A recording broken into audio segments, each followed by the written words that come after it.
we present Jimmy Clitheroe as the Clitheroe Kid, with Peter Sinclair, Patricia Burke, Danny Ross, and Diana Day in One Jump Behind.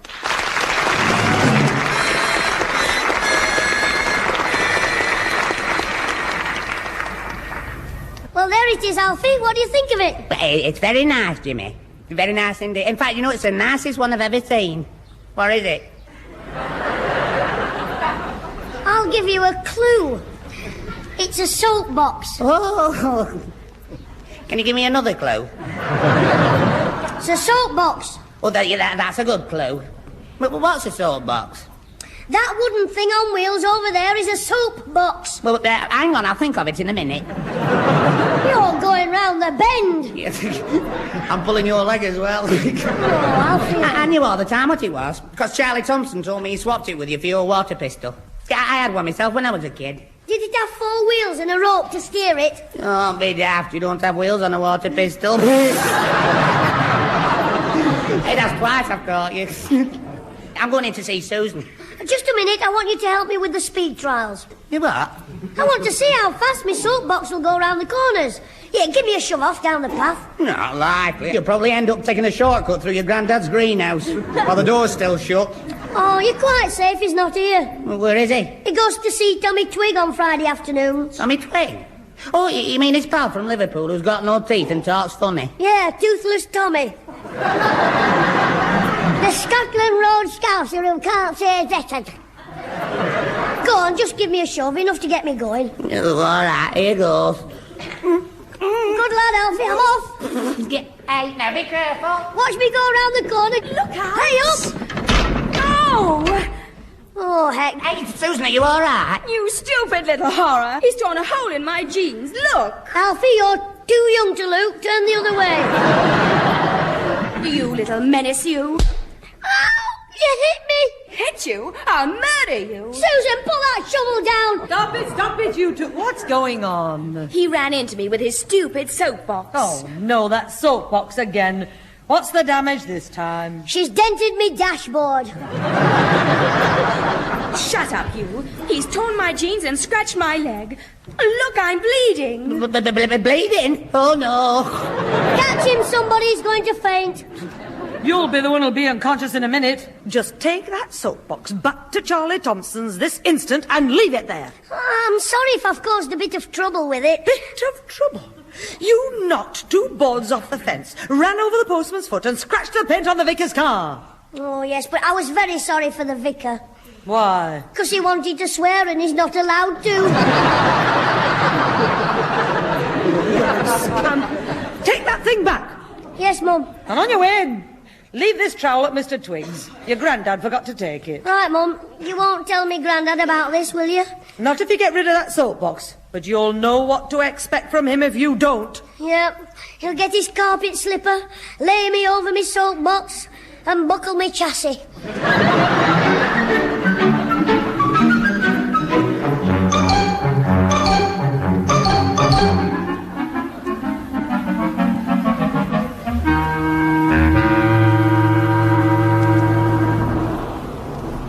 Where have all the flowers gone? Long time passing. Where have all the you're in the garden, Mr. Twig. Oh, hi there, Jim. If you're looking for your granddad, he's just left. Good. I want to ask you a favour. Well, I'll just finish this job first. I'm tidying up my vegetable patch.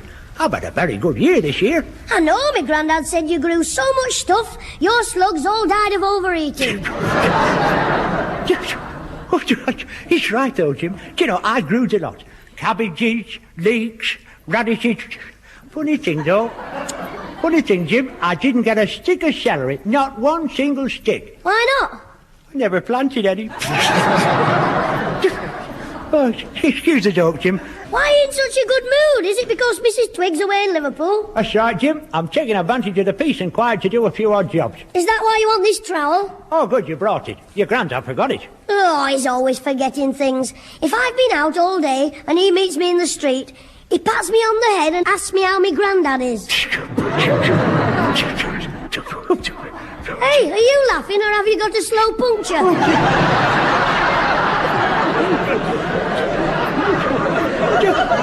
Oh, dear, Jim. You're a case, you are, Jim. Oh, right case. Anyway, thanks for bringing the trowel. You see, I'm pointing the chimney tomorrow. See, all the plasters come loose. And I'm having trouble with the wind. Have you tried bicarbonate? Now, don't start me off again. Anyway, Jim, what's this favour you want me to do for you? Would you give a good home to a tired, worn-out old soapbox? Soapbox? Oh, I didn't see it in the dark there. What have you brought it round here for? For you to put in your greenhouse till Monday. You see, Charlie Thompson won't have it back now. Quiet, Jim, quiet. Shush, quiet. What's the matter? Down there. Can you hear that noise? You mean that rustling in the bucket? That's right. See, I've left the top off my coal frame, and I'll lay 6 to 4 he's after my bulbs. Who is? There he is again. I heard him again. I've murdered him. Outspiplicate him. He's always in there. What? I can't tell what you're saying. He's after me crocuses, he's a big chrysanthemum, mums, he's a big hairy muggy. I'll make him into sausage meat. Wait a minute, what are you talking about? Big, useless tabby cat from next door. I'll kill him. I'll have his guts for tennis rackets. You what? Oh, calm down. See, I'll get him, Jim. One of these nights when he's not looking, I'll get... Whoa. Calm down. Well, I'm sorry, Jim, but when I see that muggy in my garden, it's like a red rag to a bull in a china shop. Now, what were we talking about? My soapbox. Oh, your soapbox. You want me to keep it in my greenhouse? That's right. Only till Monday morning, then I'll get rid of it. Oh, well, that's different. Wheel it in, Jim. I'll lock it away till Monday. Oh, thanks, Mr. Twig. You're a pal. You won't tell anybody, though, will you? Jim, as the man said when he put the glue on his jam butty by mistake, my lips is sealed.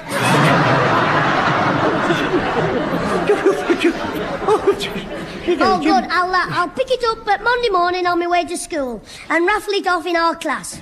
Raffle it off? What, in school? Yeah, we're always doing it. We sell each other tickets for things we want to get rid of. Hey, Jim, that's an idea. You can have 2 raffles on Monday. What's that? Your soapbox and my missus.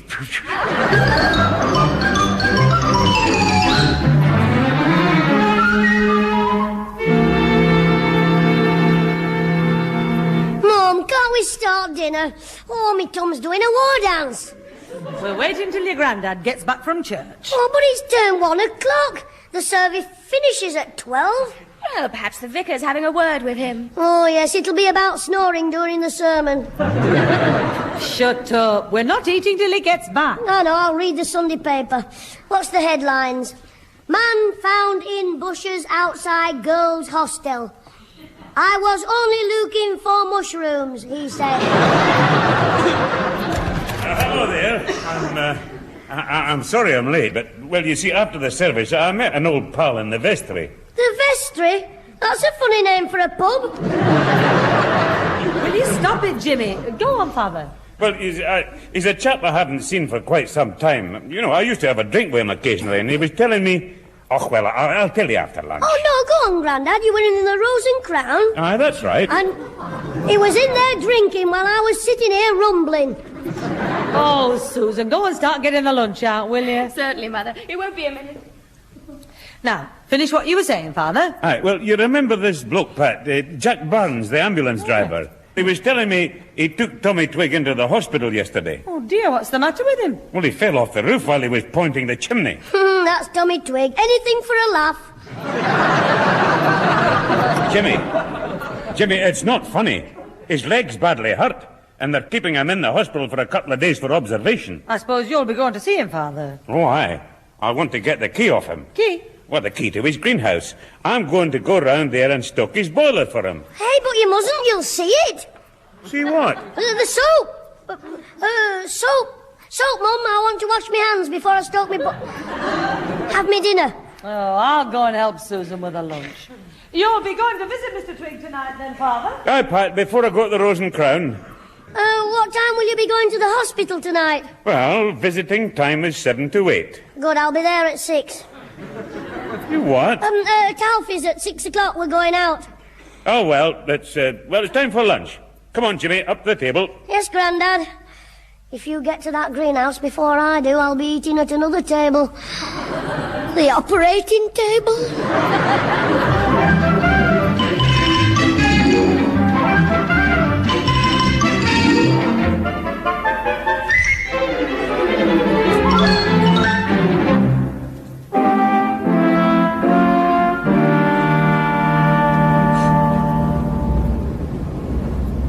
Hey, look, what's going on? I called round to see Susan and you dragged me away before I've even got off my bike. Look, stupid, when the next door neighbour brought Mr. Twig to the hospital, he still had his greenhouse key with him, and we've got to get it. Oh, that's why we come to the hospital. Yes, we've got to get the key off Mr. Twig before me grandad tells me mum what he saw in Twig's greenhouse.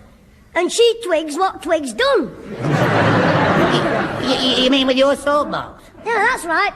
So let's get there. They won't let us in until visiting time. They will if I'm Jimmy Twig who's come to see his dad. Oh, be daft, they might not believe you. Oh, they will if I have my uncle with me. Alfie Twig. I fancy that I never knew Mr. Twig had a You what? You mean I'm him? Your uncle? Who isn't? Yes, you're another twig on the family tree. You're the ones the birds got at. Now then, look, I won't help you if you're going to be rude. You've got to help me. If I don't get that soapbox back, I'll be in trouble with me mum for not doing what I was told. All you've got to do is pretend you're my uncle, Alfie Twig. What a daft name, Alfie Twig. Yes. Suits you. Now, come on, Uncle Twithead. Let's go and find the inquiry office. Here we are, Alfie. This is the inquiry office. Don't forget you're Tommy Twig's brother, and I'm his son. Oh, all right, get on with it. They're a bit slow, aren't they? Hello? Anybody in? Come on, shop. Any broken biscuits? No, that's quite enough of that. Broken biscuits, this is a hospital. Well, have you any broken legs? Hey, shut up, Jimmy. Can you help me, mister, please? I shall try. Are you a brain doctor? Brain doctor? No. Then you can't help him. Look, mister, I've got to get into one of the wards, and I don't know which one it is, you see. Hold it just a moment, a second. Can I have your name, address, and religion? Jimmy Clitheroe. Look, I'm not a patient. I've come with me uncle here. We want to... Oh, it's you, sir. Your pardon? Oh, it's uncle. It's me. Right, name, address, and religion. Yeah, I'm Alfie Hall. Hold me leg! Oh, I mean Twig. Oh, all Twig. Alfie, uncle. He's not sick. Well, not more than usual. We've come to see Mr. Tommy Twig. You see... Your visitors. Your visiting hours 7 to 8. You're too early, too soon. Come back later. Can't wait. Too late. Got to go home. It's Mr. Twig we want to see, and we can't come at 7. Well, we don't normally allow casual visiting, out of hours, ad hoc, just any time. But it's a matter of life and death. There is no Mr. Twig on the danger list. No, but I am. Well, is he a close relative, blood relation, next of kin? He's me dad, me father, me parent. I'm his son. And I'm Mr. Twig's uncle, your nephew. He's me daft dad's brother. That's right, shut up. Well, I suppose it will be all right. Yes. Good.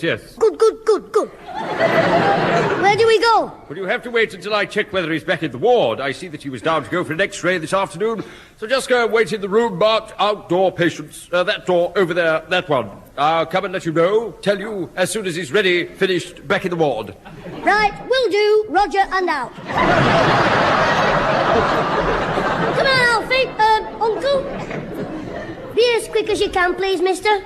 Me dad'll be crying for me, sobbing, wetting his pillow. Right. I'm more like trying to get away from you, I should think. Come in here, sit down, shut up. Don't start getting your needles stuck. And if anybody asks, remember who you are. Yeah, I know, I'm your dad's daft brother, your uncle. So now, keep quiet. Hey, there's some right ones in here. Let's play at guessing what's wrong with them. Okay. Keep your voice down, people are looking at us. They're trying to guess what's wrong with you. Man, that shouldn't be hard. You were asking for it? Shh, they're looking at us. Behave yourself. I wonder what's wrong with her. Who? That blonde girl at the end. The big one. Pie, she's a fat un. Hey, shut up. Mind you, I bet they had a job getting her into ambulance. Ambulance? They brought her in a removal van. Hey, by the way, you're getting a bit tubby these days. Oh, I'll be losing that now I'm playing football again. I know how you could lose 10 pounds of ugly fat in one day. How? Cut your head off. Now, that bloke at the end, I'll bet he's got a headache. Which bloke? The one with the axe in his head. He hasn't got access. Oh, shut up with your daft games. Well, let's play hospitals. I'll be the doctor. Now then, young man, put your tongue out. Oh, I should leave it out. If you put that back, you'll poison yourself. Will you stop trying to be funny? Well, go and see that bloke at the inquiry office again. It's nearly 6 o'clock. Oh, we haven't been here 5 minutes. He said he'll come and tell us. Now, just be patient. Oh, all right. It's a bit miserable here, isn't it? Not even a telly. After an hour in this waiting room, you'd be glad to have an operation just to liven things up a bit. Don't talk soft. Look at the posters on the wall. Have you been immunized? Have you been immunized, Alfie? Ah, well, when I was a baby. Oh, that's what did it. Be a blood donor. We need your blood. If you can't send it, one of our vampires will call for it. What does it say that? Did I frighten you? Do you know what they do? They stick a tube in your arm and suck the blood out into a pint bottle. Oh, shut up. That's what you give a pint. When Mr. Higginbottom gave one, my grandad said it had froth on. Don't be horrible. You make me feel all funny inside. You mean your stomach's laughing? Hey, you'd be no good as a doctor, would you? As soon as you started to operate, and the blood... No, shut up! I don't even like to hear the word. What word? Blood work. Will you stop it? All right, I won't mention it again. What? Blood. Yeah. Just take a seat, Mrs. Prendergast. I'll ring the board and ask if your husband's conscious, come round yet recovered. Oh, thank you very much. Baby is rather heavy. Yeah, move up, Jim. Yeah, sit down here, lady. Thank you. Can I hold the baby for you? Oh, would you? Thank you. Here we are. Come to Uncle Alfie. Oh, the pretty girl, Dan. Oh, the pretty girl. Ain't she laughing? Well, she's looking at your face. Would you keep her there a minute? I'll just go and get a drink of water. Yeah, that's all right. It's just through the door there. I won't be a second. Mrs. Prendergast, you can see your husband now if you go straight down to the end there. Oh, thank you. Oh, my poor Harry. She's gone, Alfie. Yeah, well, her husband... Hey, Mrs. your baby. Linda, she's here. You've forgotten Linda. Come back. Alfie, you've been left holding the baby. Oh, I reckon from the sound of it, you're holding the wrong end. Oh. Alfie, try covering your face up. Oh, dear. Oh, rock-a-bye, baby, on a tree you naughty Linda.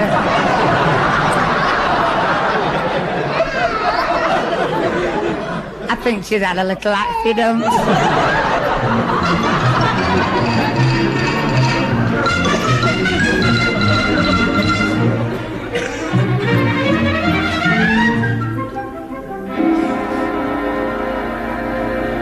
Settle down, Mr. Twig, and have a good rest. All right, yeah, nurse. I'm ready for a snooze. Pardon? A snooze, a kip, 40 winks. Yes, I thought you'd have been off before now, after I gave you that tablet. Anyway, you won't wake up once you do go off, not for 8 hours at least. Oh, I sleep here all right, it's lovely. I didn't know I'd get a room on my own in the hospital. I feel a proper aristocrat. Well, it's only for a day or two. They call these the side wards. Oh, yes. Oh, by the way, you can't have visitors until tomorrow, I'm afraid. Doctor wants you to have an undisturbed rest. Still, your wife can come tomorrow. I hope not. She's over in Liverpool. With a bit of luck, I'll be out before she gets in. You are a naughty man, aren't you? I know. Anyway, off to sleep now. Right you are, nurse. Oh, it's comfortable in here, Oh, I could sleep for a fortnight. Right. Come on, Alfie. Alfie. Quick, before the nurse comes back. She doesn't catch us. That bloke at the inquiry office said no visitors are allowed. We're not visitors, we're here on business. See, he's asleep now. Hey, Mr. Twig, wake up! Mr. Twig, wake up! Ah, come, he's well away, isn't he? Yeah, it's all your fault. We'd have caught him while he was awake if you hadn't gone the wrong way. No, you weren't sure. No, but you were. First left, first right, down the corridor, left again, and we're there. We were there, all right, in the maternity ward.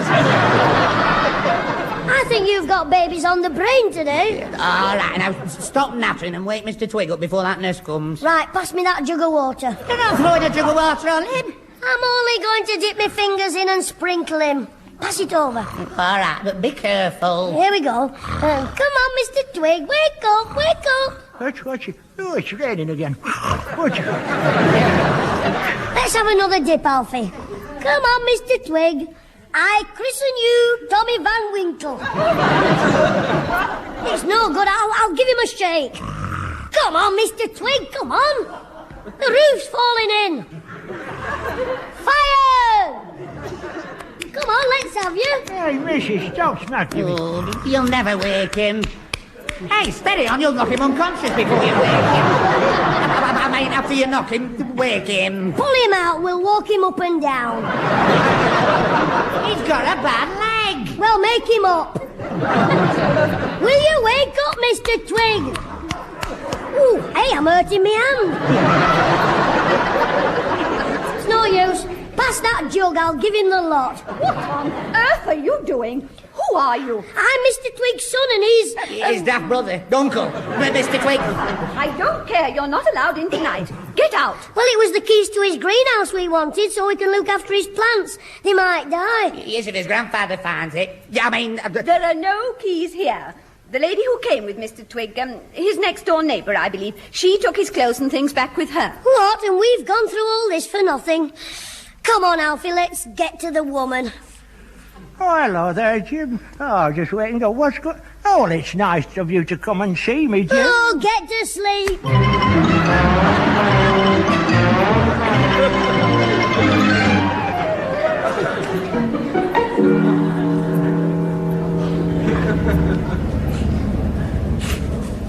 That's all we needed. The woman next door being out. If you hadn't wasted all that time at the hospital, we'd have been... Yeah, go on, blame me. You put the blooming soapbox in the greenhouse, not me.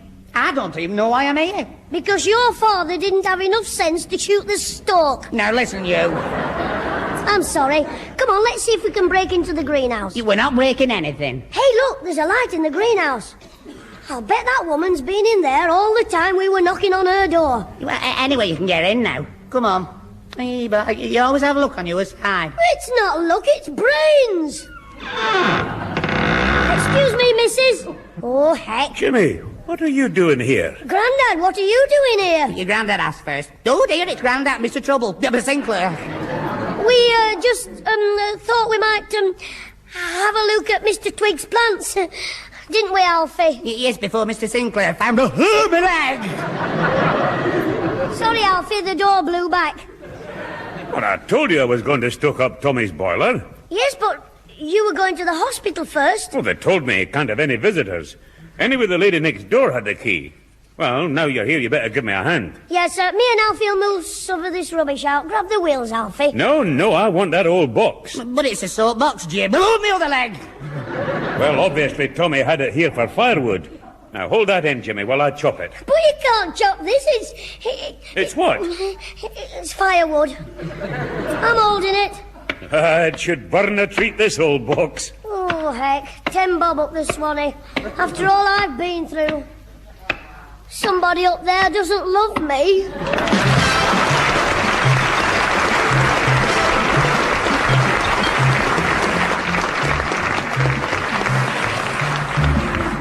Those involved with the Clitheroe Kid this week were Peter Sinclair as grandfather, Patricia Burke as mother, Danny Ross as Alfie Hall, Diana Day as Susan, Frank Roscoe as Tommy Twig, with Brian Truman and Rosalie Williams. The recorded programme was written by James Casey and Frank Roscoe, produced by James Casey, and starred Jimmy Clitheroe as the Kid himself.